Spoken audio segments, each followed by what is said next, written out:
right, you guys ready? We're ready. You ready? I was born ready. I like that you put us on either side of you. I did. This seems more like this, yeah. appropriate. It feels good, right? Yeah, it does. Well, we're going to jump right in. Let's do it. All right, well, how's it going, everybody? Ray here with Houston Film Fanatics and iHeartRadio, checking in with Ethan Hawke, Ben Dickey. They are behind the brand new movie Blaze that is coming out about Blaze Foley. I am very excited about this movie. One, because I feel like I'm learning something new, because before I saw the trailer and started reading about it, I had never heard of Blaze before. Now, I want to know, like, this will obviously be my first experience learning about him and seeing his story, as well with many other people. What was y'all's first experience learning about Blaze Foley? You tell us. Well, I had a friend who was really into towns, who showed me some footage of towns in the mid-'90s. That's the first time I ever heard Blaze's name. And then the first time I ever really learned who he was is when John Prine covered Clay Pigeons. And my dad, actually, I had turned my father on to John Prine. And he was somebody in his life, he couldn't believe he had never heard of John Prine. He loved him. But he was like, who's this guy Blaze Foley? And all I knew about him was he was murdered, and he wrote a song that Merle Haggard and Willie Nelson covered. So he sent me a bunch of information right before I went to Canada to see Ethan. And so we had these 6 songs, and we were driving around Nova Scotia and the Maritimes, just like stunned that we'd never heard of this fella, and fell in love with these 6 songs and learned how to play them and just talked about them. That was my first time just thinking, this guy is really interesting. And also there was 4 different accounts of his death, which none of them were right. That's exciting. Yeah, it reminded me of Robert Johnson, when I was coming up and learning about the blues. I'd heard so many stories about Robert Johnson, not least the one where he sold his soul to the devil at the crossroads. I've heard he was stabbed, shot, drowned, poisoned, all these different things, which added to his legend, right? So this was an individual who, he was just static with magical energy, and we couldn't figure out why, and we wanted to learn why.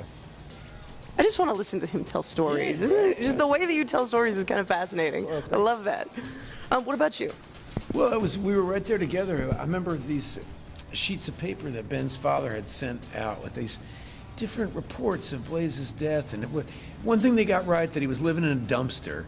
And there is something about first of all, when there's a tragedy around someone, somebody dies too young, mixed with this amazing creativity and then this mystery. And I had seen a documentary called Heart-Worn Highways that had planted in it's a beautiful, if you don't know it, it's a great doc about the Austin, Texas outlaw country music scene.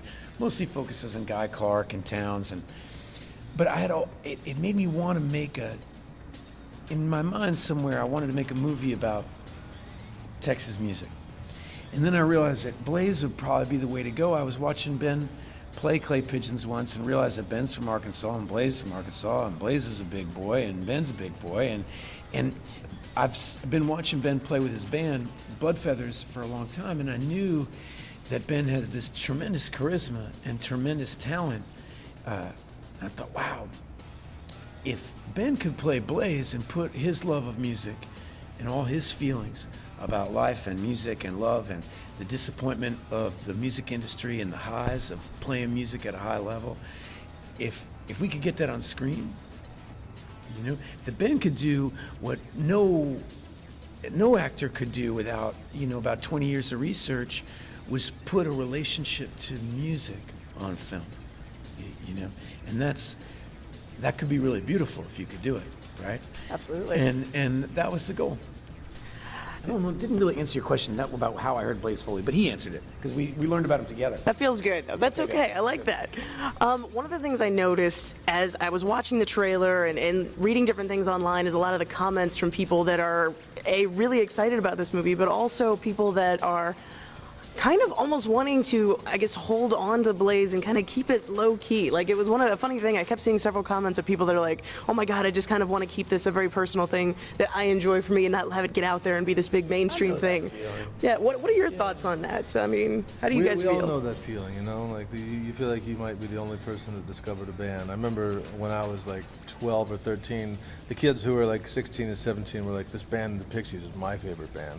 As if no one knew about who the Pixies were, right? And then people started to learn about the Pixies, and then they made Doolittle, I guess. I was like, well, they've sold out, whatever.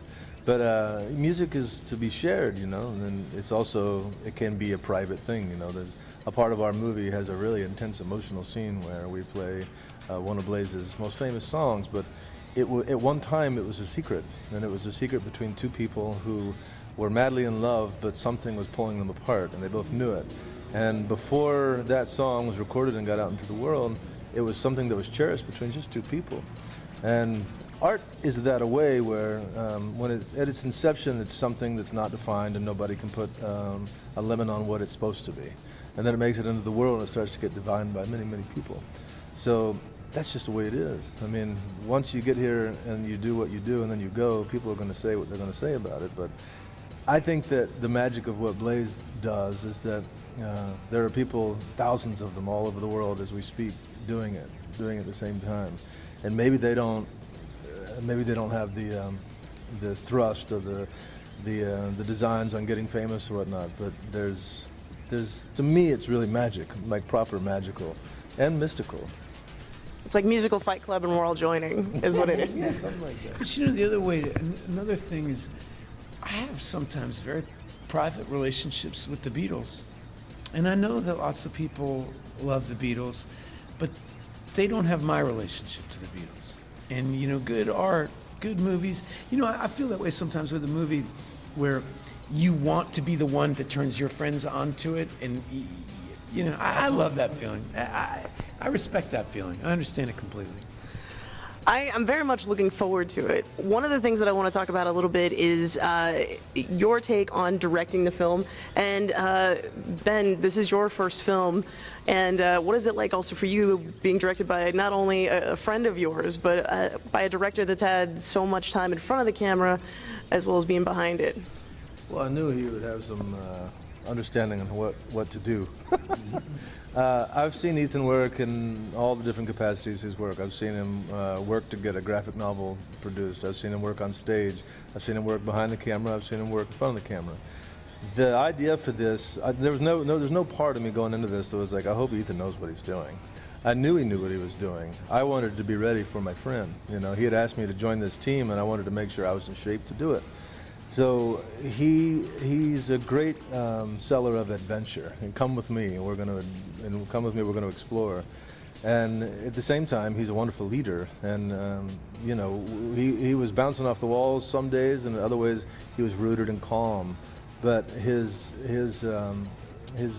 direction, as far as how he operated his set, was clear and concise. And every single day there was a mission.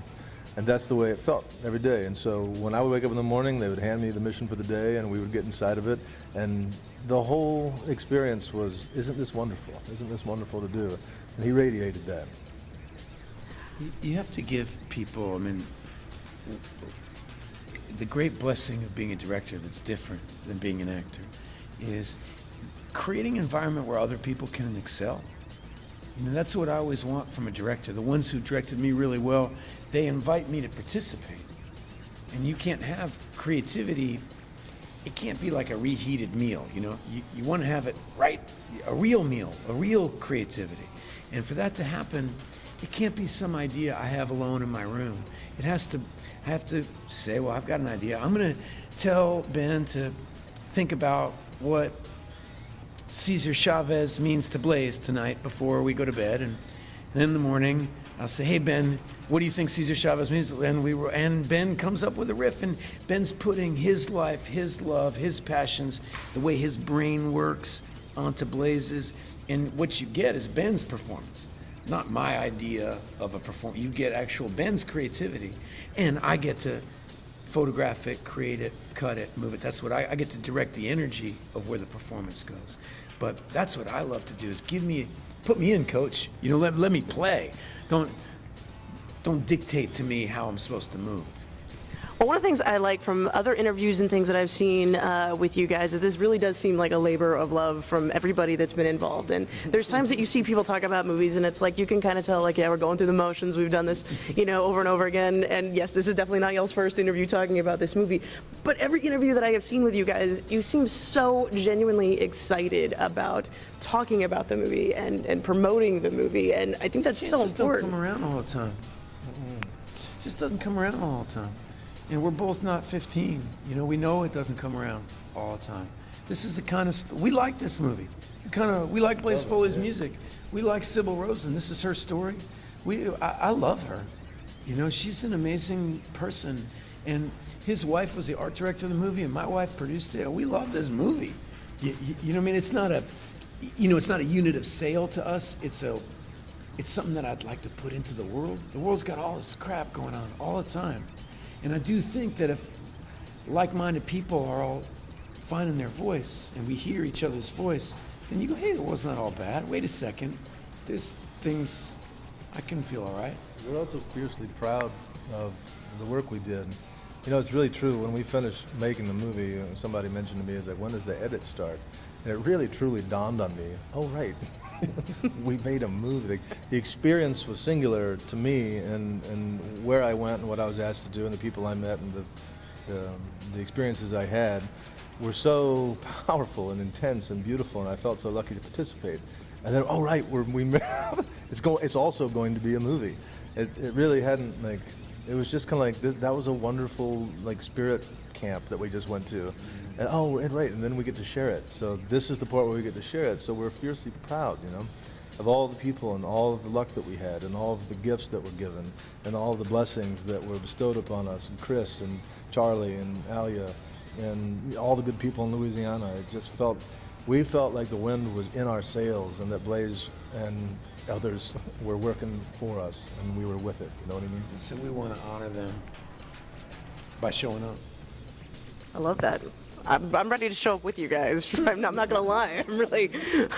So my one final question that I have for you guys is, you talked a lot last night. There was a fireside chat with these two lovely gentlemen. They were discussing making the movie. And you guys talked a lot about kind of like the spiritual experiences you've had making this movie, with even talking about maybe possibly having some spiritual interactions with Blaze himself. What do you think Blaze would think of the product that you guys have created here? I don't know. You always have to be too careful about talking about any bumps you might have with magic. Whenever you verbalize stuff, you sometimes make it small if you do that too much. Yeah. I think Blaze would laugh his ass off.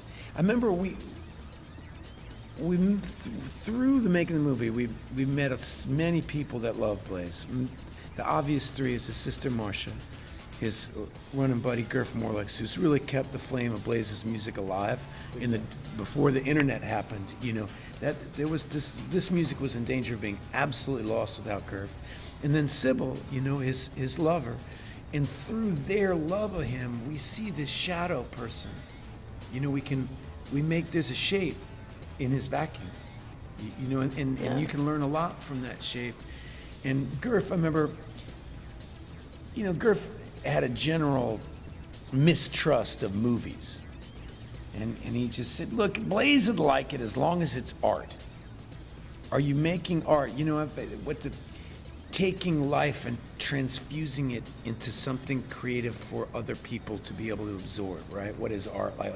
If it's that, don't sell people a phony bill of goods. But if you make art, I don't care what you do. Yeah. I don't know why, but when I was getting ready for this, Josh Hamilton asked me, was there anybody that you studied, another actor that you studied? And the answer was Jonathan Winters. I don't know why, but I became obsessed with watching Jonathan at night before I go to bed. When I was getting ready to play Blaze, I'd watch Jonathan Winters. I've always loved Jonathan Winters. Maybe it just seemed like a funny thing to do. But he has an unbelievable high wire act of being able to go, he's like Robin Williams, he can just turn on and do all these wild things. So I told Josh that, and he was like, what? Like, what are you talking about? And I was like, I really don't know. So he asked, we were all together, and he was like, Sybil, why did then you study Jonathan Winters? And she looked at me and was like, Blaze absolutely loved Jonathan Winters. And she said the first time that he came to my house, things were very awkward because my parents weren't sure about him. But my father and he watched the Carson show, and Jonathan Winters was on, and they howled with joy, and they loved him. And I don't know, Jonathan was a bigger than life kind of figure, but he was also an individual who had wild sorrow and wild pain. Mm-hmm. And somehow, psychically, I think I hooked onto that.